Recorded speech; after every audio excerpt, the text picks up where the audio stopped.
கர்த்தருக்கு ஸ்தோத்திரம் உண்டாவதாக. வாசிப்பமாக அப்போஸ்தலனாகிய பவுல் கொரிந்தியருக்கு எழுதின நிருபம். அப்போஸ்தலனாகிய பவுல் கொரிந்தியருக்கு எழுதின நிருபம் 15ஆம் அதிகாரம் 58ஆம் வசனம். அப்போஸ்தலனாகிய பவுல் கொரிந்தியருக்கு எழுதின நிருபம் 15ஆம் அதிகாரம் 58ஆம் வசனம். எனக்கு பிரியமான சகோதரரே, கர்த்தருக்குள் நீங்கள் படுகிற பிரயாசம் விருதாவாய் இராதென்று அறிந்து நீங்கள் உறுதிப்பட்டவர்களாகவும் அசையாதவர்களாகவும் கர்த்தருடைய கிரியிலே எப்பொழுதும் பெருகுகிறவர்களாகவும் இருப்பீர்களாக. கர்த்தருக்கு பயமாண்டவதாக. இந்த அதிகாரம் இருக்கிற கொஞ்சம் பெரிய அதிகாரம். 15ஆம் அதிகாரம் கொரிந்திய நிருபங்களிலே உள்ளதான ஒரு பெரிய அதிகாரம். கர்த்தருக்கு பயமாண்டவதாக. இந்த அதிகாரம் எதை குறித்து சொல்லுகிறது என்று சொன்னால், மரணம், உயிர்த்தெழுதல், ஆண்டுடைய வல்லமை, வருகை காரியங்களை குறித்து, மறுமடையக்கூடிய காரியங்களை குறித்து இவ்வளவு இந்த அதிகாரத்தில் சொல்லப்பட்டிருக்கிறது. கர்த்தருக்கு பயமாண்டவதாக. அவன் அதையெல்லாம் சொல்லிவிட்டு வரும்போது அவன் சொல்லுகிறான், இந்த வசனம் சொல்லுகிறான், முடிவில் நீங்கள் படுகிற கர்த்தருக்காக படுகிற பிரயாசங்கள் விருதாவை என்ன செய்யாது. அப்போ நாம் ஆண்டவருக்கென்று பிரயாசப்படுகிற எந்த பிரயாசமாக இருந்தாலும் அது தோல்வி என்று எண்ணிவிடக்கூடாது. ஒருவேளை தோல்வியை போல முடிந்து போனாலும் அது தோல்வி அல்ல. மறுபடியும் துளிர்ப்பதற்கு, துளிர்விட பண்ணுவதற்கு, அது வெற்றிகரமாக நடத்துவதற்கு தேவன் கிருபை செய்ய வல்லவர். ஆமென். தேவனுக்காக செய்கிற எந்த காரியமாக இருந்தாலும் அது தோல்வியாக இருக்காது. ஒருவேளை நமக்கு தோல்வியை போல தெரியும். ஏன்னா வேதத்தில் விசுவாச வீரர்களை குறித்து சொல்லும் போது, அவர் விசுவாசத்தினாலே ராஜ்யங்களை ஜெயித்தார்கள், சிங்கங்களின் வாயை கட்டினார்கள், அக்னியை அவித்தார்கள் அப்படின்னு சொல்லிட்டு வரும்போதே, அவர்கள் மேன்மையான ஒரு உயிர்த்தெழுதலை அடைவதற்கு தங்கள் பிள்ளைகளை சாக கொடுத்தார்கள். ஆமாம். அப்போ அவருடைய சில தங்களுடைய அக்னிக்கு இரையாக்கப்பட்டவர்கள் உண்டு, சிங்கங்களின் வாய்க்கு தப்புவிக்கப்பட்ட ஒரு கூட்டம் உண்டு, சிங்க வாய்க்கு இரையானவர்கள் உண்டு. ஆகவே அவர்கள் தோற்று போய்விட்டார்கள், விசுவாசத்தில் குறைந்து போய்விட்டார் என்பது பொருள் அல்ல. அவர்களும் விசுவாசத்தில் இப்படி தான் இருந்திருக்காங்க, உறுதியாக தான் இருந்திருக்கிறாங்க. அவர்கள் அதில் பிரயாசப்பட்டது தோல்வி என்று அல்லாமல் ஒரு வெற்றியுள்ள ஒரு வாழ்க்கைக்கு பிரவேசித்து விட்டார்கள். கர்த்தருக்கு பயன் உண்டாவதாக. ஆகவே தேவனுக்காக படுகிற பிரயாசங்கள் எல்லாம் தோல்வி என்று சொல்ல முடியாது. அது ஒவ்வொரு விதங்களிலே வெற்றியுள்ள ஒரு வாழ்வை தான் அதை சுட்டி காட்டும். கர்த்தருக்கு பயன் உண்டாவதாக. அப்படி சொல்லிட்டு அவன் சொல்லுகிறான், நீங்கள் என்ன செய்யணும்னா, இந்த வசனத்தில் மட்டுமே ஏறக்குறைய ஒரு 6 காரியத்தை குறித்து சொல்லுகிறேன். நமக்கு இங்கே 3 தான் சொல்லப்பட்டிருக்கிறது, ஆனால் 6 காரியங்கள் இருக்கிறது. கர்த்தருக்கு பயப்பட்டதாக. அதில் இதில் சொல்லப்படுகிறதான 3 காரியத்தை, ஒன்று உறுதிப்பட வேண்டும். ஒன்று என்ன செய்யணுமா? உறுதிப்பட வேண்டும். அசைக்கப்படாது இருப்பதற்கு அசையாமல் நிற்க வேண்டும். உறுதிப்படுவது என்பது வேறு, அசைக்கப்படுவது என்பது, அசையாமல் இருப்பது என்பது வேறு. இன்னொன்று பெருகிறவர்களாக, பெருக்கம் அடையக்கூடியவர்களாக நாம் என்ன செய்யணும். இந்த 3 பகுதி சொல்லப்படுது. கர்த்தருக்கு பயப்பட்டதாக. ஆனால் இன்னும் வேறொரு 3 பகுதி அங்கே சொல்லப்பட்டிருக்கு. கர்த்தருக்கு ஸ்தோத்திரம் உண்டாவதாக. அப்போ அப்போஸ்தலனாகிய பவுல் இந்த சபைக்கு ரொம்ப முக்கியமாக எழுதுகிறேன். 2 நிருபங்களை எழுதியிருக்கிறேன் இந்த சபைக்கு மட்டும். ஏன்னு சொன்னால், நல்ல கொரிந்து சபை மக்கள் ஆவிக்குரிய வாழ்க்கை நல்ல வளர்ந்த அனுபவம் உடையவர்களாக இருந்தார்கள். மற்ற சபைக்கு சொல்லாத அநேக காரியங்களை இந்த சபைக்கு சொல்லியிருக்கிறேன். அதில் ஒன்று வரங்களை குறித்து சொல்லியிருக்கிறேன். எதை சொல்லியிருக்கிறானா? வரங்களை குறித்து சொல்லியிருக்கிறேன். கர்த்தருக்கு மகிமை உண்டாவதாக. இங்கே இன்னும் பிரச்சனைகள்லாம் இருந்தது, பல பிரச்சனைகள் இருந்தது. நான் அப்போலோவை சேர்ந்தவன், நான் கேபாவை சேர்ந்தவன், நான் பவுலை சேர்ந்தவன், நான் கிறிஸ்துவை சேர்ந்தவன், இப்படி பிரிவினைகள்லாம் அங்கே இருந்தது. ஆனால் அந்த பிரிவினைகளெல்லாம் சரி செய்து அவர்களுக்கு நல்ல ஒரு நிருபத்தை அவர்கள் எழுதுகிறார். இப்படிலாம் இருக்கக்கூடாது என்பதை குறித்து அவன் எழுதுவதாய் காண்கிறோம். என்றைக்கு பிரிவினை வருதோ அப்போது நம்முடைய வாழ்க்கையின் தரம் என்னென்னா, சிறு பிள்ளையை போல மாறிவிடுகிறோம் என்ற அர்த்தம். கர்த்தருக்கு மகிமை உண்டாவதாக. இந்த 1ஆம் கிளாஸ் 2ஆம் கிளாஸ் 3, 4 படிக்கிற பிள்ளைகள் தான், வாடா அவங்க கூட பேசாத, நீ எங்கூட வா, அவங்க கூட கா அப்படின்னு சொல்லிட்டு போயிடுவானுங்க. பேசிட்டு இருப்பானுங்க. அவங்க கூட 3 பேர் சேர்த்து சண்டை போட்டு அவங்க கூட எல்லாம் கா போட்டு வந்துடுவானுங்க. வேறு கொஞ்ச நேரம் கழிச்சு பார்த்தா ஆகி சாப்பிடும்போது அவங்க கூட போய் நிற்பான். அவங்க கூட போய் யாருன்னு கேட்டால், அதெல்லாம் நம்ம பையன்தான் அப்படின்னு சொல்லிடுவாங்க. நிலைமையெல்லாம் என்ன செய்கிறோம்? மாறி போய்விடும். இதே நிலைமை தான் அன்றைக்கு இருந்தது. பவுலை சேர்ந்த ஒரு குரூப் திடீர்னு அப்போலோவுக்குள்ள போயிடும். அப்போலோவை சேர்ந்த குரூப் கேபாவை சேர்ந்தவராய் மாறிடும். ஆண்டுதான் இவங்கெல்லாம் பிரிவினை உள்ள ஆட்களாக இருக்கக்கூடாது. நாம் எல்லாம் கிறிஸ்துவை சேர்ந்தவர்கள். ஆமாம், நம்மெல்லாம் யாரை சேர்ந்தவர்கள்? கிறிஸ்துவை சேர்ந்தவர்கள். கர்த்தருக்கு பயப்படாததாக. அதில் சொல்லும் போது 3 காரியம் சொல்லுறது. அதில் ஒரே ஒரு காரியத்தை மட்டும் நேரம் அனுமதிக்க வரைக்கும் சொல்ல விரும்புகிறேன். அதில் அப்படி சொல்லுகிறான், நீங்கள் உறுதிப்பட்டவர்களாக இருக்க வேண்டும். எப்படி இருக்கணுமா? ஸ்டெட்ஃபாஸ்ட்னஸ், உறுதியாக இருக்க வேண்டும். கர்த்தருக்கு பயப்படாததாக உறுதிப்பட வேண்டும் என்று சொல்லி, ஏன்னா பிரிவினைகள் இருக்குது, பிரச்சனை இருக்கிறது, பல காரியங்கள் இருக்கிறது. ஆகவே அவன் சொல்லுகிறான், முடிவில் வரும்போது நீங்கள் கிறிஸ்துவுக்குள் எப்படி இருக்கணுமா? உறுதியாக இருக்க வேண்டும். கிறிஸ்துவோடு இருக்கக்கூடிய உறுதியுள்ள தன்மையை உறுதியற்றதாய் மாற்றுவதற்கு சத்துரு பல வழிகளை கொண்டு வருவான். ஆனால் அவன் எத்தனை காரியங்கள் நம்ம மீது மோதினாலும் கொண்டு வந்தாலும் நாம் கிறிஸ்துவின் மீது இருக்கக்கூடியதான அந்த உறுதியை விட்டு நாம் விலகி போய்விடக்கூடாது. ஆமாம், கிறிஸ்துவ வாழ்க்கையில் நாம் ஆண்டவரை தெரிந்து கொண்டோம், ரட்சிக்கப்பட்டோம், நாம் ஞானஸ்நானம் எடுத்தோம், அபிஷேகம் பண்ண விட்டோம், அவருக்கென்று வாழ்வதற்கு வாழ்க்கையை ஒப்பு கொடுத்தோம். இந்த வாழ்க்கை தொடர்ந்து போய்கிட்டு இருக்கிற வாழ்க்கையில் கிறிஸ்துவை விட்டு தூரப்படுத்தக்கூடியதான சத்ருவின் கிரியைகள், இந்த உலக ரீதியான காரியங்கள், இவையெல்லாம் நம்மை சூழ்ந்திருக்கும். அதான் எபிரேயருக்கு எழுதி சொல்லும் போது அவன் சொல்றான், மேகப்போட திரளான சாட்சிகள் நம்ம என்ன இருக்குது? சூழ்ந்திருக்கிறது. எப்படிப்பட்ட சாட்சிகள்? கிறிஸ்துவுக்காக உறுதியாக இருந்த சாட்சிகள். அப்படி நிறைய சொல்லுது. அவெல்லாம் நம்முடைய ஓட்டத்தில் அவரெல்லாம் பார்க்குறாங்க. எப்படி ஒரு ஸ்போர்ட்ஸ் மீட் வச்சுருக்கும் போது ஓட்டப்பந்தயத்தில் ஓடுற நபர்லாம் இருப்பாங்க. 100 meters, 200 meters, 400 meters, 800 meters, 1500 marathon வெளியே நடக்கும். அங்கேருந்து வருவாங்க. அதெல்லாம் வரும்போது அவர் உற்சாகப்படுத்தக்கூடிய ஆட்கள் எங்கே நிற்பாங்க? கேலரியில் இருப்பாங்க, கை தட்டுவாங்க. அவங்க ஒன்று ஸ்கூலாக இருந்ததுன்னா அந்தந்த ஸ்கூல் பசங்க என்ன செய்வாங்க? பேரை சொல்லி ஓடுன்னு சொல்லி கை தட்டி பண்ணுவாங்க. இவ்வளவெல்லாம் எதுக்குன்னா சாட்சிகள். இவங்கெல்லாம் நமக்கு உற்சாகப்படுத்தக்கூடிய ஆட்கள். நாடுகள் என்று ஒலிம்பிக்கில் வைக்கும்போது அந்தந்த நாட்டு பிரஜைகள்லாம் வந்து அங்கே உட்காந்துட்டாங்கன்னா அந்த நாட்டினுடைய மனிதன் ஓடிக்கொண்டிருக்கும் போது கை தட்டி என்ன செய்வாங்க? உற்சாகப்படுத்தா, ஓடு அப்படின்ட்டு வேகமாக என்ன செய்வாங்க? அவனை உற்சாகப்படுத்துவார்கள். இவங்கெல்லாம் இங்கே கேலரியில் உட்காந்துருக்கிற ஆட்கள். இதே போல விசுவாச வாழ்க்கையில் உறுதியாய் வாழ்ந்து வெற்றிகரமான வாழ்க்கையை ஓடி முடித்தவர்கள் எல்லாம் மேலே இருக்காங்கன்னா அப்படி எட்டி பார்க்குறாங்கல்ல, அப்படி சாட்சிகள் நமக்கு முன்பாக இருக்கிறது.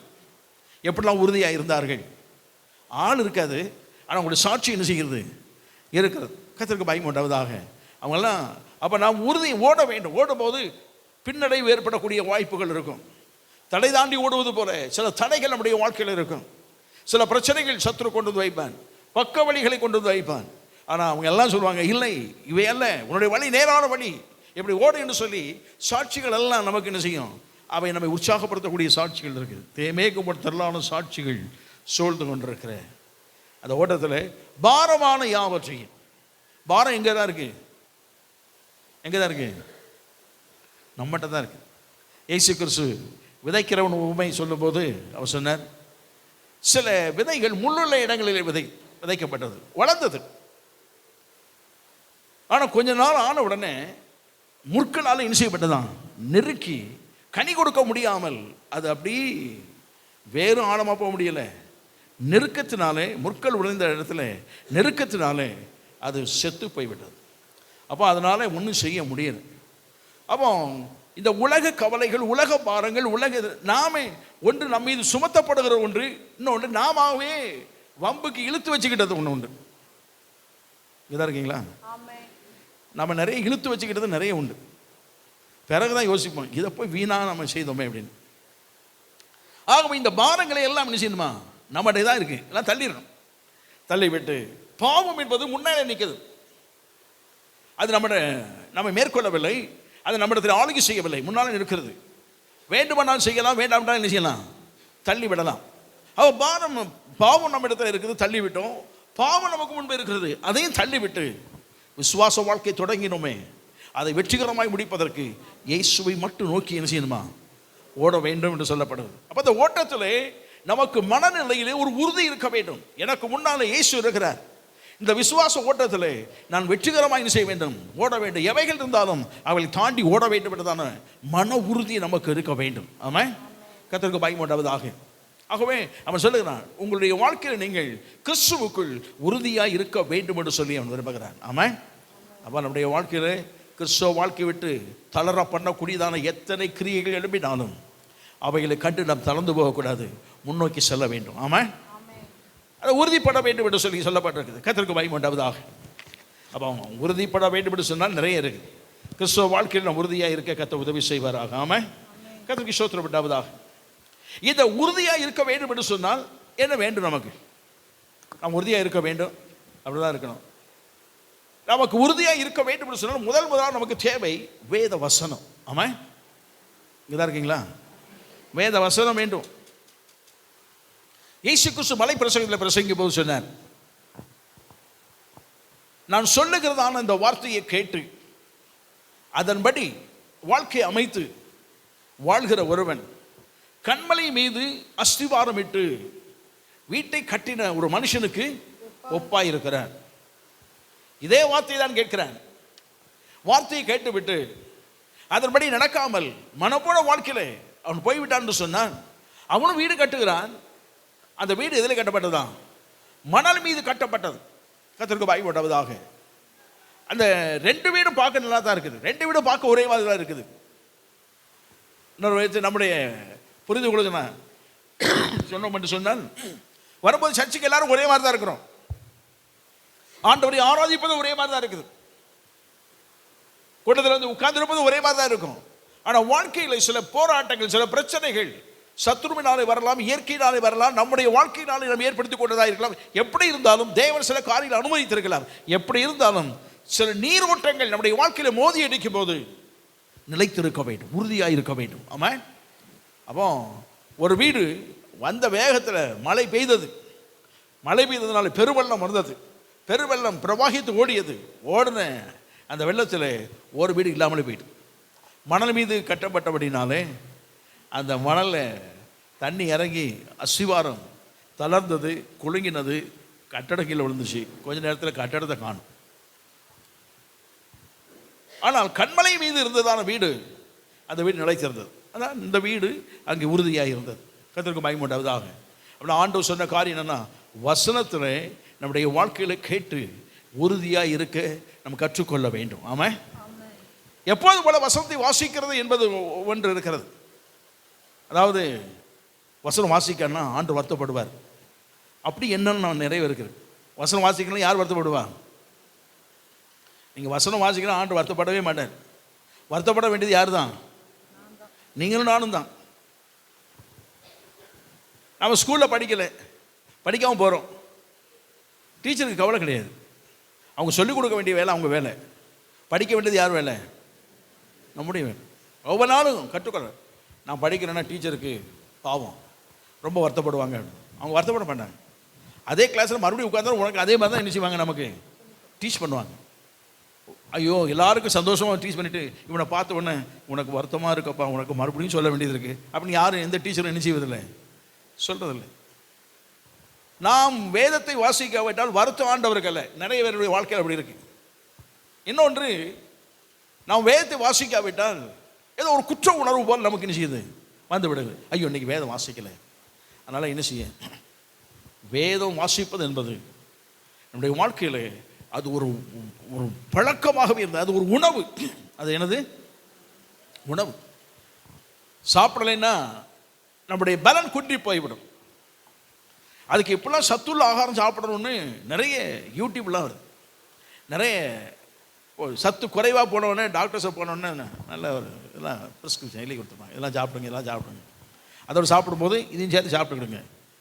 மாத்திரை மருந்துகள் டானிக் சாப்பிட்றதோடு சேர்த்து வேறு என்ன செய்வாங்க, இந்த சாப்பாடெல்லாம் இந்த இதோட சாப்பிட்டுக்கிடுங்க அப்படின்னு. இதே போல ஆவிக்குரிய வாழ்க்கையிலே இது ஒரு ஆகாரம். இந்த ஆகாரம் நமக்கு இல்லாவிட்டால் நாம் பலன் குன்றி போய் விடுவோம். பலன் குன்றினால் நம்மால் உறுதியாக என்ன செய்ய முடியாது, இருக்க முடியாது. தொற்று நோய் டக்குன்னு தாக்கிட்டு போயிடும். அல்லது ஏதாவது ஒரு காரியம் என்று சொன்னால் பலகீனப்பட்ட நாம் உடனே வீழ்ச்சி அடைந்து விடுவோம். வேத வசனம் என்பது நம்மளுக்கு ஒரு ஆகாரம். இது கட்டாயம் நம்முடைய வாழ்க்கையில் என்ன செய்யணும், மனதில் நினைத்து ஆகாரம் என்பதை ஒவ்வொரு நாளும் நம்முடைய ஆத்துமாவிற்கு, எப்படி சரீரத்திற்கு நாம் போஷிக்கப்படுகிறோமோ அதுபோல ஆத்துமாவிலே போஷிக்கப்படுவதற்கு இந்த வேத வசனத்தை கருத்துண்டி வாசித்து திருப்திப்பட வேண்டும். ஆமாம். சாப்பாடு வைக்கும்போது போதும் அப்படின்னு சொல்கிற அளவுக்கு சாப்பிட்றோம் இல்லையா? அந்த மாதிரி இதை வாசித்தா ஒரு திருப்தி ஏற்படணும். ஆமாம். இன்னும் ஒரு மாதிரி பார்க்குறீங்க, இதான் இருக்கீங்களா? ஆமாம். கர்த்தருக்கு பயன் பண்ணுறதுதான் வேத வசனம். நம்முடைய ஆத்துமாவு இருக்கு, அது ஜீவ ஊற்றாக இருக்க வேண்டும். வேத வசனத்தை குறித்து சொல்ல வேண்டும் என்று சொன்ன நிறைய சொல்லலாம். இயேசு கிறிஸ்துவே இந்த வேத வசனத்தை அவர் தன்னுடைய வாழ்க்கையில் வாசிக்காமல் இருந்திருக்க மாட்டார், கட்டாயம் வாசிச்சிருப்பார். ஆமாம். ஏன் அப்படின்னா, அவங்களுக்கு சின்ன வயசுல சொல்லி கொடுத்துருவாங்க. அவங்க சின்ன வயசுலேருந்து வேதத்தை நியாயப்பிரமாணத்தை சொல்லி கொடுத்து வளர்த்துருவாங்க. கொஞ்சம் வளரும் போது நியாயப்பிரமாண புத்தகத்தை தாண்டி இன்னும் தீர்க்கதரிசி புத்தகங்களை என்ன செய்வாங்க இருக்கும். அவரே வசனமானவர், அவர் வாசிக்கணும் அவசியம் இல்லை, அவருக்கு எல்லாமே என்ன செய்யும் தெரியும். ஆனாலும் அவர் ஒரு ஜெபாலயத்துக்கு போன உடனே நமக்கு இன்றைக்கு அதிகாரங்கள்லாம் இருக்கிறது. ஒரு புத்தகம் இருக்குது, ஏசாயா தீர்க்கதரிசன புத்தகம்னா 26ஆம் அதிகாரம் சொன்னால் டக்குன்னு என்ன செய்யணும், எடுத்துரும். முன்காலத்தில் அதெல்லாம் ஒன்றும் கிடையாது. எழுதுனது கரெக்ட் அப்படியே தொடர்ச்சியாக நினைச்சிருப்பாங்க, எழுதிட்டே போயிருப்பாங்க. பின்னாட்கள் தான் அதை நாம் சுலபமாய் வாசிக்க வேண்டும் என்பதற்காக ஒரு ஒரு தேவனுடைய மனுஷன், ஒரு போப் மனுஷனுமே அவர் நினைச்சார், அதிகாரங்கள் ஏற்படுத்தி வைத்தார். அதிகாரங்கள் குறித்து மொத்தமாக அதிகாரம் ஏற்படுத்தினார். அதிகாரம் வந்த உடனே அதுக்கப்புறம் ஒருவர் வசனமாக என்ன செய்தார், குறித்து கொண்டார். பாயிண்ட் பை பாயிண்ட் கொடுக்குற மாதிரி வசனமாய் கொடுத்து விட்டார். ஆகவே நமக்கு அப்படி பிரிண்ட் பண்ண உடனே நமக்கு ஈஸியாக கிடச்சிது. எந்த புத்தகத்தை எந்த அதிகாரம் எந்த வசனம் சொன்னாலும் உடனே நமக்கு கிடச்சிது. அன்னைக்கு புத்தகமும் இப்படி தான் இருக்கும். இன்றைக்கி நம்ம நாவல்ஸ்லாம் இருக்கு இல்லையா, ஒரு புத்தகம், அதில் என்ன சாப்டர்னு எழுதியிருப்பாங்க, ஆனால் அதில் மொத்தமாக என்ன செய்யும் எழுதியிருக்கும். அதில் ஒரு பகுதியை எடுத்து வாசின்னு சொன்னால் நமக்கு என்ன செய்யாது, தெரியாது. ஆனால் இயேசு கிறிஸ்து கரெக்டாக எடுத்து வாசித்தாருன்னா அவருக்கு எந்த பகுதி எங்கே இருக்குன்னு கட்டாயம் செய்யும் அவருக்கு தெரிஞ்சிருக்கிறது. ஜபாலை தலைவன் அதுதான் வேலை அவனுக்கு. உட்காந்து வாசித்து இடத்தெல்லாம் குறித்து வச்சுக்கிட்டு உட்காந்துருப்பான். தோல் சுருள் தான் இருந்தது. நமக்கு ஆண்டவர் அவ்வளோ சுலபமாகி பைபிளை வாசிக்கிறதுக்கு சுலபமாக்கி கொடுத்தார். அது பைபிளை நமக்கு கிடைப்பதற்கு என்ன செய்யிருக்காரு, உதவி செய்யிருக்காரு. இவ்வளோ பெற்றுக்கொண்ட நாம் இந்த வேதத்தை வாசிக்காமல் என்ன செய்யக்கூடாது, இருக்கக்கூடாது. இந்த வேத வசனத்தில் நாம் உறுதிப்படுத்தப்பட வேண்டும். கர்த்தருக்கு பயன் பண்ணுவதாக. சத்துரு வருகிறான், அப்படி ஜெயிக்கணும்னா இதான் வேணும். இயேசு கிறிஸ்து அடிக்கடி சொல்லணும், இயேசு கிறிஸ்து 40 நாள் உபவாசம் இருந்தார். உபவாசம் இருந்து இறங்கின உடனே முதல்ல சந்தித்தது யார் தான், அவருடைய தாயை சந்திச்சிருக்கலாம். மகனே 40 நாள் உபவாசம் இருந்தப்பா, இந்தப்பா கஞ்சியாவது கொஞ்சம் குடி, பட்டினியும் புசியாமலும் குடியாமலும் எப்படி இருந்திருக்கிறேன், 40 நாள் இருந்திருக்கேன், வீட்டுக்கு வந்துட்டு உட்காரு அப்படின்னு சொல்லி உட்கார வச்சு, மகனே உட்காரு அப்படின்னு சொல்லி ஏதாவது சுலபமாக வயிற்றுக்கு தேவையான இருக்க வேண்டும் அப்படிங்கிறதுக்காக நல்ல சாதுவான் நல்ல சாஃப்டான ஃபுட் கொடுத்து உட்கார வச்சு எல்லாம் செய்திருக்கலாம் இல்லையா. அவர் நேராக வீட்டுக்கு வந்துருக்கலாம். ஆனால் அவர் சந்தித்த முதல் ஆள் யார் தான், அவர் மலையிலிருந்து இறங்கி வருகிறார். உபவாசம் இருந்த இடம் டெம்டேஷன் மவுண்டன் சொல்லி ஒரு இடம் இருக்குது. இங்கேருந்து பார்த்தா அந்த பக்கம் டெம்டேஷன் மவுண்டன் குகையெல்லாம் நிறைய இருக்கும். அங்கே உள்ள கல்லெல்லாம் பார்க்கறதுக்கு வெள்ளையாக இருக்கும், அப்பம் போல் இருக்கும். ஆனால் அந்த இறங்கி வரும்போது சாத்தான் தான் வந்து பார்த்துட்டான். ஆண்டவரே பசி, பயங்கர பசி, இந்த கல்லுகளை அப்பமாக்கி சாப்பிடுன்னு சொல்லும் போது அவனத்தில் பரவாயில்ல, நமக்கு சாதகமாக தான் பேசுகிறான். சத்துரு எப்போதுமே நம்மகிட்ட எப்படி தான் வருவான், நம்ம வீழ்ச்சியடைய பண்ணுவதற்கு சாதகமாக தான் பேசி வருவான். நம்ம இது அக்கறை உள்ளவன் போல தேடி வருவான். ஆனால் ஆண்டவன் அவனை பார்த்துட்டு, மனுஷன் அப்பத்தினால் மாத்திரமில்லை, தேவன் வாய்த்து புறப்படும் ஒவ்வொரு வார்த்தையினாலும் என்ன செய்வான், பிழைப்பான். அது வசனத்தை சொன்ன உடனே அவன் கொஞ்சம் ஒரு மாதிரி ஆயிட்டான். சரி, அடுத்த அவனும் வசனத்தோடு வருகிறான். வசனம் சொன்ன உடனே ஓடி இருக்கணும், ஆனால் ஓடலை. அவனும் வசனத்தோடு வருகிறான். மேலிருந்து கீழே குதியும். சங்கீத புத்தகத்தில் சொல்லப்படுது, பாதம் கல்லில் இடராதபடி என்ன செய்வாரலாம் தூதர்களால். ஆமாம், ஏந்தி கொண்டு போவா சொல்லப்பட்டிருக்கிறதே, குதிச்சிடும் அப்படிங்கிறது. அப்போ ஆண்டு சொன்னார், உன் தேவனாய் கர்த்தரை பரீட்சை பாராது இருப்பாயாக என்று செய்யப்பட்டிருக்கிறது. முதல்ல ஆண்டு வசனத்தை சொன்னார், ரெண்டாவது எழுதப்பட்டிருக்கிறதே உறுதிப்படுத்த சொன்னார். மறுபடியும் வரும்போது இதெல்லாம் உங்கள் தந்துடுறேன் அப்படின்னா, அன்னைக்கு நான் தான் போன வாரம் சொன்னேன், இதெல்லாம் தந்துடுறேன்னு சொன்னேன். அன்னைக்கு இருந்தால் இதாக இருக்கும், வெறும் காடும் மரங்களும் செடியும் கொடியும் தான் இருக்கும். இது எதுக்கு? ஆனால் அவன் காண்பித்தது அன்றைக்கு உள்ள மரம் செடி கொடிகள் அல்ல. இன்னும் இயேசு கிறிஸ்து வருவதற்கு 100 வருஷம் வச்சுக்கோமே, அப்போ இந்த டெக்னாலஜி எப்படி இருக்கும், எப்படி இருக்குன்னு நினைக்கிறீங்க? எப்படி இருக்குன்னு நமக்கு தெரியாது. இதை விட என்ன எப்படி இருக்கும்? முன்னாட்களில் கம்ப்யூட்டர்னா என்னென்னே நமக்கு தெரியாது. அப்படின்னு ஒன்று இருக்காதே தெரியாது. கம்ப்யூட்டர் ஸ்பெல்லிங்கே தெரியாது. ஆனால் கொண்டு வந்தான், கம்ப்யூட்டர் கொண்டு வந்தான். டிவியே இல்லாத காலம், டிவியே இல்லை. சென்னையில் பார்த்தா ஒவ்வொரு வீட்லேயும் ஆண்டனா தெரிஞ்சோன்னா அந்த வீட்டில் டிவி இருக்குது அப்படின்னு டிவி இருக்கிற வீட்டை பார்த்து போன குடும்பங்கள்லாம் உண்டு. அன்றைக்கி டிவி பார்க்குறது, டிவி இல்லாத காலம். இன்றைக்கெல்லாம் எல்லாமே எங்கே வந்துடுச்சு? டெக்னாலஜி மாற மாற கைக்குள்ளே உலகம் வந்துட்டு. எதுக்குள்ளே வந்துட்டு? உலகத்தில் என்ன நடந்தாலும், எங்கே நடந்தாலும், என்ன பேசினாலும், எதை செய்தாலும் எங்கே கொண்டு வந்துடலாம்? டெக்னாலஜி மாறிட்டே இருக்கு. இனி எப்படி மாறும் நமக்கு என்ன செய்யாது, தெரியாது. அவன் காண்பிக்கும் போது அவ்வளவு டெக்னாலஜி, அவ்வளவு ஜனங்கள். அன்றைக்கு இருந்த ஜனங்கள் 20-30 கோடி தான் இருந்திருப்பாங்க இயேசு கிறிஸ்து இருந்த காலத்தில். ஆனால் 30 கோடி கூட ஒரு 50 கோடி வச்சுக்கோமே. ஆனால் இப்போ எவ்வளோ கோடி இருக்காங்க? ஏறக்குறைய 800 900 கோடி இருக்காங்க. 900 கோடி ஜனம். அன்னை இன்னும் கொஞ்ச நாள் போச்சுன்னா எவ்வளோ? 1000 கோடி வச்சுக்கோம். 1000 கோடி ஜனங்கள், 1000 கோடி ஜனங்களுடைய பொருளாதாரம், 1000 கோடி ஜனங்களுடைய எதிர்பார்ப்பு. இதை தானே மீட்க வந்தீர், அப்படி தந்துடுறேன். அதை காமிச்சான். அதை காமிச்சா மயங்காத எவனுமே இருக்க மாட்டாங்க. ஆமாம், இங்கேதான் நான் சொல்ல புரியலையோ? வெறும் மரம் செடி கொடியை காமிச்சா இது எதுக்கு? காடு மரம் செடி கொடி எதுக்கு? நான் போய் வேலையாக செய்ய போகிறேன் அப்படின்ட்டுருவாங்க. ஆனால் இவ்வளவு டெக்னாலஜி, இவ்வளவு பில்டிங், இவ்வளவு காரியங்கள் எல்லாம் வச்சு காண்பிக்கும் போது மயங்காத எவனுமே இருக்க மாட்டான்.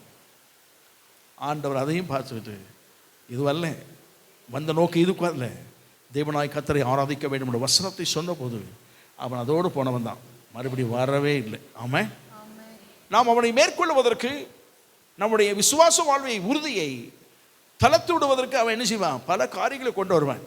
ஆனால் வசனத்தினாலே அவனை மேற்கொள்ள வேண்டும். ஆமாம், அதுக்கு வசனம் நமக்கு தெரியும்னா வசனத்தை நல்லா வாசிக்கணும். மனப்பாடம் செய்ய வேண்டியதை மனப்பாடம் செய்யணும், மனதில் பதித்திருக்க வேண்டியதை வைக்கணும், தியானிக்க வேண்டியதை தியானிக்கணும்.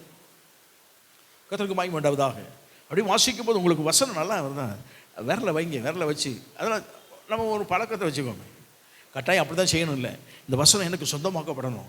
2-3 நேரம் வாசு, அந்த வசனத்தை வாசு, விரலை வச்சு வாசிட்டு அந்த வசனத்தை 2 பேர்கிட்ட சொல்லும் போது அந்த வசனத்திலே நாம் உறுதிப்பட்டுருவோம். ஆமாம், கர்த்தருக்கு மகிமை உண்டாவதாக. வசனம் நமக்கு வேணுங்க.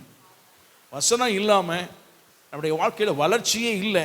வசனம் இல்லைன்னா நாம் கிறிஸ்துவுக்குள் உறுதியாக இருக்க முடியவே முடியாது. ஆமாம், அதெல்லாம் நீங்கள் உறுதியாக இருப்பதற்கு வேத வசனம் வேண்டும். கர்த்தருக்கு மகிமை உண்டாவதாக. எந்த ராஜ்யம் வேத வசனத்தை பிடித்ததோ அந்த ராஜ்யம் உலக புகழ் பெற்றதாய் மாறியது. ஆமாம், கர்த்தருக்கு மகிமை உண்டாவதாக.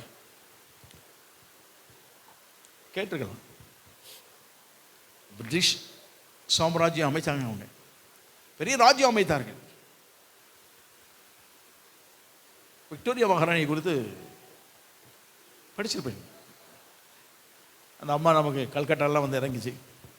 அதனால் கல்கட்டாவில் இறங்கி வந்ததுனால அது ஒரு பெரிய மாளிகை ஒன்று இருக்குது, விக்டோரியா மகால்னு சொல்லி ஒரு பெரிய மாளிகை இருக்குது. அங்கே தான் தங்கியிருந்தாங்க. அந்த அம்மா வந்த உடனே இந்தியாவிலே கேட்கக்கூடிய 2 இடத்துல கேள்வி கேட்டாங்க. ஒன்று ஆப்பிரிக்காவில் கேட்டாங்க, ஒன்று இந்தியாவில் கேட்டாங்க. இந்தியாவில் கேட்கும்போது வந்து இறங்கின உடனே நிருபர் கேட்குறான், ஜேர்னலிஸ்ட் கேட்குறான், உங்களுடைய ராஜ்யம் அல்லது நீங்கள் தான் அதுக்கு குயினாக இருக்கிறீங்க, வேர்ல்டு ஃபுல்லாக ஆளுகை செய்கிறீங்க, ஆண்களாய் ராஜாக்களாய் இருந்த போது இல்லாத அநேக வெற்றிகரமான காரியங்கள் பொற்கால ஆட்சி என்று சொன்னால் உங்கள் நாட்கள் தான் இருந்திருக்குது. என்ன காரணம்? ஆண்களை விட பெண்கள் மேன்மையானது என்பதா, அல்லது உங்களுடைய திறமையா, அதுவா, இதுவா எல்லாம் கேட்டுக்கிறது. அந்த நம்ம பேக்கை திறந்து பைபிள் எடுத்து காமிச்சது, நாங்கள் இதை உயர்த்துகிறோம், இதை எங்களை உயர்த்துகிறது. ஆமாம், வேத வசனம். அந்த அம்மாட்ட இப்படி பைபிள் அன்னைக்கு தான் கிடச்சின்னு நினைக்காதீங்க.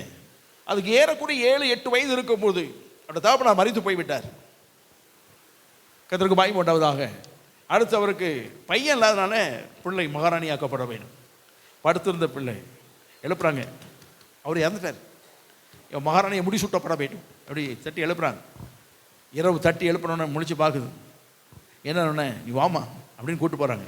அது போகும்போது தலையின் அடியில் வச்சிருந்த பைபிளை தூக்கி தான் போகுது. ஆமாம், கர்த்தருக்கு மகிமை உண்டாகுது. சிறிய வயதிலே வேதத்தை வாசிக்க கற்றுக்கொண்டார். கர்த்தருக்கு மகிமை உண்டாவதாக. அப்படி அங்கே போயினோடனே அவங்க செய்ய வேண்டிய முறைகள் எல்லாம் செய்தாங்க. அரியணை ஏறும்போதே வேதத்தோடு தான் ஏறிச்சு. ஆமாம், வாழ்க்கையில் வேதத்தை கற்றுக்கொள்ள வேண்டும், அதன்படி நடப்பதற்கு உறுதிப்படுத்தி கொள்ள வேண்டும். இதை நம்ம உயர்த்தினோன்னா அது கட்டாயம் நம்ம உயர்த்தும். ஆமாம், இதை கையில் தூக்கிட்டு போன எந்த மனுஷனும் அவன் தோற்று போனதில்லை, வெறுமையாக போனதில்லை. ஆமாம், கர்த்தருக்கு மகிமை உண்டாவதா. எத்தனை பரிசுத்தவான்களை கேட்டு பாருங்க, அவன் எல்லாம் வெறுமையாக்கப்பட்ட காலகட்டத்தில் இந்த வேதத்தை எடுத்துக்கொண்டு வெளியே புறப்பட்டவர்களை கர்த்தர் காலங்கள் நடுவே ஆசீர்வதித்து அநேகருக்கு பிரயோஜனமாய் மாற்றி அமைந்திருக்கிறார். ஆமாம், அவங்க சந்திக்காத பிரச்சனை இல்லை. வறுமை இருந்தது, பசி இருந்தது, உடை இல்லாத காலங்கள் இருந்தது, புறக்கணிப்பு இருந்தது, தள்ளிவிடப்பட்ட சூழ்நிலை இருந்தது. இவை எல்லாம் தங்கள் வாழ்க்கை நெருக்கம் இருந்த போதும், பணம் இல்லாத காலகட்டங்கள், இதெல்லாம் அவருடைய வாழ்க்கை இருந்த போது வேதத்தை பிடித்துக்கொண்டு வச்சு ஜெபம் பண்ணி அது உறுதியாய் பிடித்துக்கொண்டு அவருடைய வாழ்க்கையில் கர்த்தர் உயர்த்த ஆரம்பித்தார். ஆமாம், கர்த்தருக்கு மகிமை உண்டாவதாக. நம்முடைய வாழ்க்கையில் நம்ம இன்னைக்கு ஆண்டவருக்குள்ள உறுதியாக இருக்கணும் அப்படின்னா இந்த வேதம் வசனம் நம்முடைய உள்ளத்தின் ஆழத்தில் இருக்க வேண்டும். அதான் தாவீது சொன்னான், வேதத்தை உள்ளத்திலே வைத்து வைத்தேன். ஆமாம், டபுள் எம்பசைஸ் பண்ணான், வைத்து வைத்து. இந்த வெளிச்சத்தில் வெளிச்சம் காண்கிறேன். ஆமாம், அதெல்லாம் பாருங்க, வெளிச்சத்தில் எதை காண்கிறேன்னா வேத வசனம் சொல்லுகிறான், இது கால்களுக்கு தீபம் பாதைக்கு வெளிச்சம். இந்த வேத வசனம் வெளிச்சம், வெளிச்சமாக இருக்குது. இந்த வெளிச்சத்தில் இன்னொரு வெளிச்சத்தை எப்படி நீங்கள் பார்க்க முடியும்? 10 டியூப்லைட் போட்டு தான் பார்க்க முடியும், வேற ஒரு லைட் இருக்கிறத பார்க்கலாம். எல்லாமே எதாவது இருந்தது. இந்த வெளிச்சத்துக்குள்ளே இன்னொரு வெளிச்சம் யாருக்கும் பார்க்க முடியாது. அவன் சொல்றான், வெளிச்சத்திலே வெளிச்சத்தை என்ன செய்கிறேன். அப்போ வேத வசனத்தில் அவன் இருந்த ஆர்வம் என்னன்னா, வேத வசனம் எல்லாரும் வாசிக்கிறார்கள். மத குருக்கள் இருந்தாங்க, ஆசாரி இருந்தார்கள், நியாயப்பிரமாண புத்தகத்தை எல்லாரும் வாசித்தாங்க, இவனும் வாசித்தான். ஆனால் எல்லாரும் வாசிப்பதை விட இவன் வாசிக்கும் போது உள்ளே இரட்சகர் இயேசுவை கண்டான். அவன் ஆமாம், மெய்யான இரட்சகர், உலகத்தின் ஜோதி, உலகத்தின் மகிமையுள்ள பிரகாசமுள்ள இயேசுவை அந்த வெளிச்சத்தில், அந்த வேத வசனமுடைய வெளிச்சத்தில் இயேசுவை வாசித்தானவன். கர்த்தருக்கு மகிமை உண்டாவதாக. ஆமாம், நம்முடைய வாழ்க்கையில் வாசிக்கும் போது எல்லாரும் வாசிப்பது போல வாசிப்பதல்ல, அந்த வெளிச்சத்தில் வெளிச்சம் காண வேண்டும். ஆமாம், உறுதியாக இருப்பதற்கு வேத வசனம் தேவை. நம்முடைய வாழ்க்கையில் வேத வசனம் உறுதியாய் பற்றி கொள்வோமாக. ஆமாம், கர்த்தருக்கு மகிமை உண்டாவதாக. வேத வசனத்தில் உறுதியாக இருக்க வேண்டும். நிறைய இருக்கு உறுதியாக இருக்கிறத கொடுத்து. ஜெபத்திலே உறுதியாக இருங்கள் அதெல்லாம் சொல்லப்படுது. கர்த்தருக்கு மகிமை உண்டாவதாக. அதெல்லாம் நமக்கு தெரியுது, ஜெபத்திலே உறுதியாக இருங்கள், உறுதியாக இருக்கணும். ஏன் அப்படின்னா, நீங்கள் ஜெபம் பண்ணணும்னு என்னைக்கு நினைக்கிறீங்களோ அன்னைக்கு தான் என்ன வரும், தடைகள்லாம் வரும். நாளைக்கு உபவாசம் இருக்கலாம்னு நீங்கள் நினைப்பீங்க, அன்னைக்கு தான் வெளியூர்லேருந்து ஆட்கள், நமக்கு முக்கியமான ஆள் வந்திருக்கும், அன்றைக்கி அவங்களுக்கு பிரியாணி வேணும், அல்லது அவங்களுக்கு ஏதாவது என்ன செய்யணும், மட்டன் எடுக்கணும், சிக்கன் எடுக்கணும், ஏதாவது ஒன்று எடுக்கணும், அல்லது விரும்பினதை எடுத்து சமையல் பண்ண வேண்டியது இருக்கும். ஐயோ, நான் நினச்சேனே உபவாசம் இருக்கலாம்னு நினச்சேன், செய்யும் போதே சரி நாளைக்கு இருந்துக்கலாம் அப்படின்னு சொல்லி நினச்சிக்குவோம். நீங்கள் ஒன்றும் வேண்டாம், நாளைக்கு நான் 1 மணி நேரம் ஜெபம் பண்ண போகிறேன், 10 to 11 சொல்லிட்டு போங்க பார்ப்போம். 10 மணிக்கு ரெடியாக ஒரு ஆள் நிற்பான்.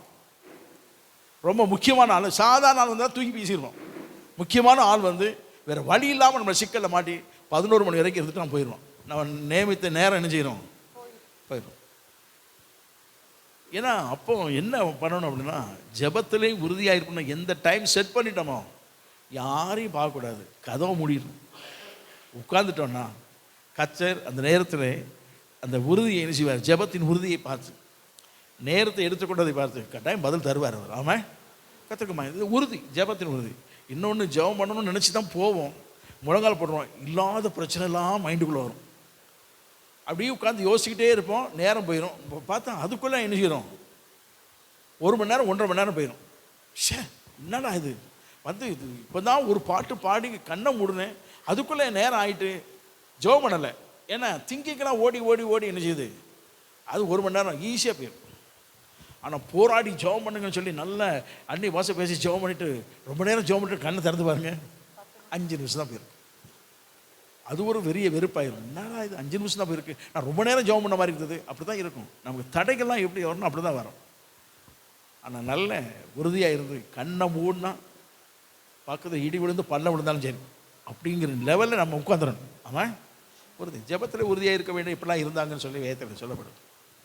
ஆனால் தேவனை ஆராதிப்பதில் உறுதி கட்டாயம் இருக்காங்க. ஆமாம், சொல்ல யோசுவா சொல்லுகிறான், ஜனங்களை பார்த்து எல்லாருக்கும் செட்டில் பண்ணிட்டான், தேசத்தை எல்லாம் கொடுத்தாச்சு. இவனுக்கு இவனுடைய கோத்திரத்தில் இவனுக்கு ஒரு இடம் கொடுத்தாங்க. அந்த இடத்துல அவன் இருந்துட்டு ஜனங்களெல்லாம் கூப்பிட்டான். நல்லா ஜனங்கள் வந்தாங்க. வந்துட்டு, எப்பா இந்த பூலோகத்தார் போகிற வழியிலே நானும் என்ன செய்ய போகிறேன், போகிறேன். எனக்கு வயசாயிட்டு, 110 வயசாயிட்டு. இன்றைக்கே நாளைக்கே தெரில, என்னைக்கு ஆண்டவர் என்னை எடுத்துக்கொள்ள போகிறாரோ தெரியாது. அதுக்கு முன்னாடி உங்களுக்கு சொல்ல வேண்டிய சொல்லிடுறேன். அப்படின்னு சில காரியங்கள் எல்லாம் 25 அதிகாரத்தில் சொல்லுவான். நல்லா சொல்லிட்டு அதை சொல்லுவான், நீங்கள் இப்படி இருப்பீங்கன்னு நான் நம்புறேன்னு நினைக்கிறீங்களா? நீங்கள் மறுபடியும் எங்கே தான் போவீங்க? விக்கிரக ஆராதனைக்கு போவீங்க, ஆண்டவரை தள்ளிட்டு போயிடுவீங்க. ஆனால் ஒன்று நினச்சிக்கிடுங்க, ஆண்டவரை விட்டு அவர் வழி இல்லைங்கிற நிலைமைக்கு நீங்கள் கட்டாயம் வரணும். ஆண்டவருக்குள்ளே உறுதியாக இருக்கணும். இந்த விக்கிரக ஆராதனைலாம் போகக்கூடாது. சரி, நீங்கள் எல்லாம் போனாலும் நானும் என் வீட்டாரும் என்றால் கர்த்தரை தவிர வேறு யாரையும் சேவிக்க மாட்டோம். ஆமாம், யாரையும் சேவிப்பேன் என்று கேட்டார், நான் சொல்லுவேன், நானும் என் வீட்டாருமோ என்றால் கர்த்தரையை சேவிப்போம். ஆமாம், ஒரு உறுதி. தேவனை தவிர வேறு ஒருவருக்கும் ஆராதனை இல்லை என்றுதான உறுதி இருக்க வேண்டும். கர்த்தருக்கு பயப்படாததாக நம்முடைய வாழ்க்கையில் வேத வசனத்தை ஒழுங்காக வாசித்தோம்னா, வேத வசனத்தை ஒழுங்காய் பின்பற்றி செய்வோம்னு சொன்னால் நம்முடைய ஆராதனை தேவனை தவிர வேறு யாருக்கு இருக்கவே இருக்காது. ஆமாம், இதுதான் இருக்கீங்களா? கர்த்தருக்கு பயப்படாததாக ஆராதனை வீட்டில் உட்கார்ந்து ஆராதிக்கிறது இருக்குது. சர்ச்சைக்கு வந்து ஆராதிப்பது என்பது எதற்கு என்று சொன்னால் ஒரு ஐக்கியம். ஆண்டவர் எங்கேயும் பார்க்க முடியுமா? எங்கேயும் பார்க்கலாம். உபவாசம் இருந்து வீட்டில் உட்காந்து ஜெபம் பண்ணும்போது தரிசனத்தில் வந்தாரா, தரிசனத்தில் இயேசு வரத்தான் செய்வார், வரலாம், அது வேறு விஷயம். ஆனால் சபை கூடுதல் என்பது எதற்குன்னு சொன்னால் தேவனுக்குள் ஐக்கியப்படுவதற்கு, தேவ பிள்ளைகளோடு உள்ள அன்பை ஐக்கியத்தை ஏற்படுத்திக் கொள்வதற்கு. கர்த்தருக்கு பயந்து கொண்டதாக. அப்போ இங்கே ஒரு எல்லை வைத்திருக்குன்னு சொன்னால் தேவனுடைய ஆலோசனை ஒவ்வொரு வீடாக போய் சொல்ல முடியாது. ஒரு வீட்டுக்கு ஒரு வசனம் சொல்லிட்டு இன்னொரு வீட்டுக்கு போகணும் அப்படின்னா அந்த ஒரு வருஷம் ஆயிரும் எல்லா வீட்டுக்கும் போய் முடிச்சு வர்றதுக்கு. அதுக்கப்புறம் மறுபடியும் ரொட்டீனில் ஒரு ரவுண்ட் அப்பில் போகணுன்னா இது ஆயிரும். இப்படிலாம் செய்துட்டு இருக்க முடியாது. மொத்தமாக ஒரு இலையில் கூட வரும்போது வேத வசனத்தை நினைச்சாங்களா மொத்தமாக எல்லாருக்கும் சொல்லிடலாம். ஜெபிக்க வேண்டிய காரியத்தை சொல்லலாம், நடைமுறை காரியங்களை சொல்லலாம், ஆண்டவர் பின்பற்ற காரியத்தை சொல்லலாம். இப்படியெல்லாம் ஆகவே சபை கூடுதல் என்பதோ ஒன்று வைத்திருக்கிறார். எங்கே கர்த்தரை ஆராதிக்க வேண்டும். நான் இன்னைக்கு நாம் வைத்திருக்கவில்லை, ஏற்கனவே ஆண்டவரை செய்து வைத்திருக்கிறார். ஆமாம், அப்படிதானே? மோசே சபை கூடுதலை வைத்திருந்தான். யோசுவா அதெல்லாம் கூட்டி வச்சு ஜெபம் பண்ணாங்க. தீர்க்கதரிசிகள் சாமுவேல் போன்ற நபர்கள்லாம் கூடி வச்சு அவங்க கூடி ஜெபம் பண்ணாங்க. காலங்கள் நடுவே இப்படிலாம் செய்தாங்க. புதிய ஏற்பாட்டு காலத்திலே சபை உருவாக்கப்பட்ட போது சபை கூடுதல் கட்டாயம் வேண்டும் என்பதை சட்டமாக ஏற்படுத்தினாங்க. சில சபை கூடுதலை விட்டு விடுவது போல நீங்கள் என்ன செய்யக்கூடாது, விடக்கூடாது. சபை கூடு நமக்கு எப்படினாலும் சபை கூடுதல் என்பது ஒன்று கட்டாயம் நமக்கு என்ன செய்யணும், வேண்டும். கர்த்தருக்கு பயப்பட்டதாக. அப்போது தேவனை ஆராதிப்பதில் நமக்கு ஒரு தேவனை தவிர வேறு யாரையும் ஆராதிக்கும்.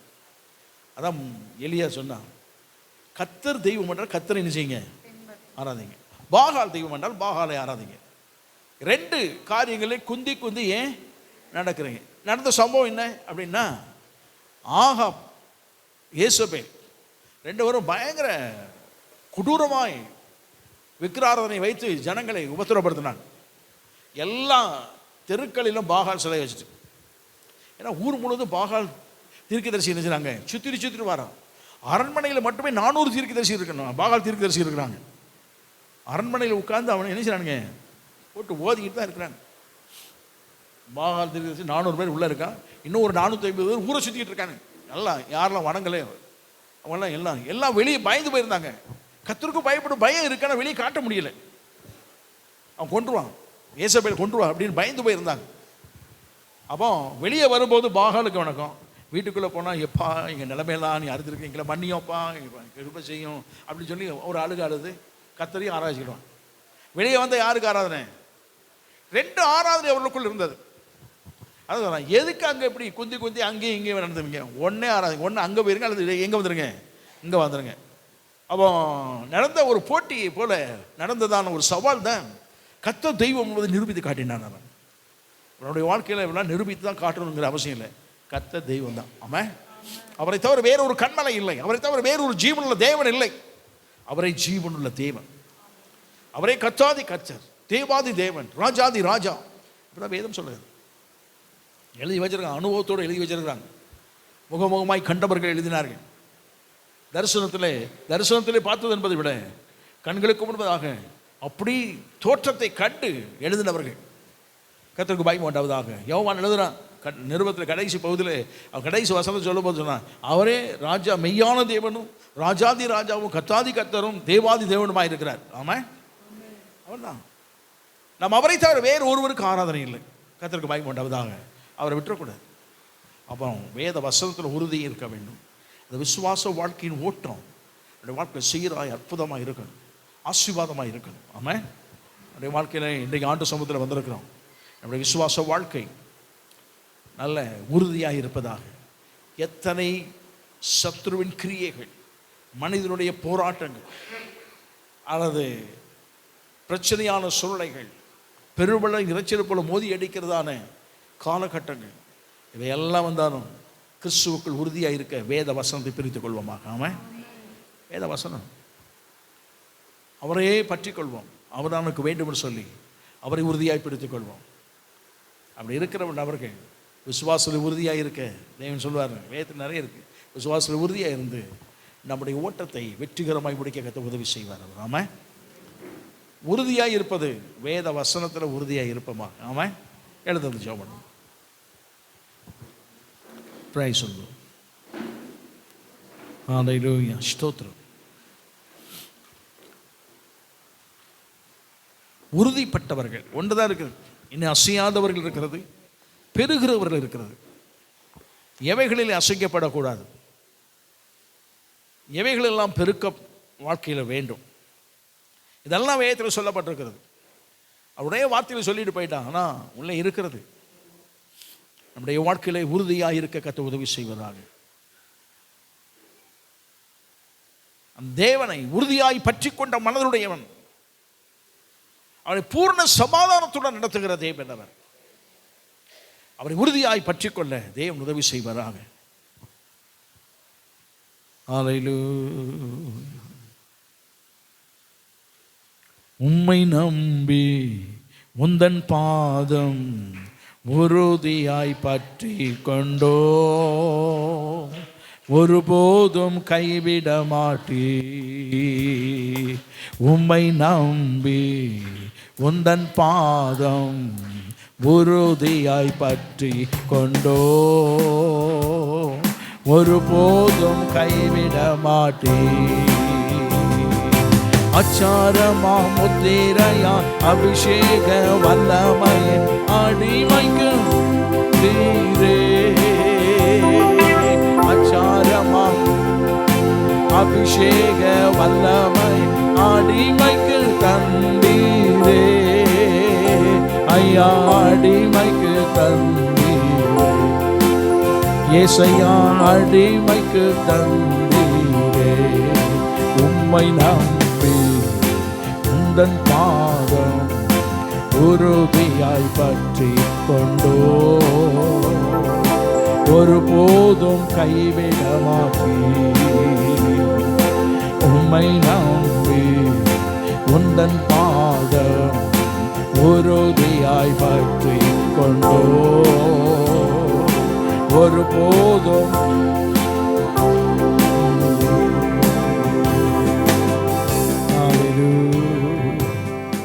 உறுதியாய் அவரோடு கூட இருக்க கத்த உதவி செய்யும். வேத வசனத்தின் உறுதி. வீடுகளில் போய் நல்ல வாசிக்க வேண்டும் என்பதற்காக வாசிப்பதில்லை. இந்த வேத வசனத்தில் என் ஆவிக்குரிய வாழ்க்கை உறுதியாக இருப்பதற்கு, எவைகள் மோதினாலும் அசையாமல் கண்மலையின் மீது கட்டப்பட்ட வீட்டுக்கு ஒப்பாய் இருப்பதற்கு, இதன்படி நடக்க, இதன்படி வாழ்ந்திருக்க, இதை பேச, இதை சிந்திக்க, இதை தியானிக்க என்னுடைய வாழ்க்கையில் தேவன் அனுக்கிரகம் பண்ண வேண்டும். அப்புறம் அதை ஜெபிக்கிறோம்.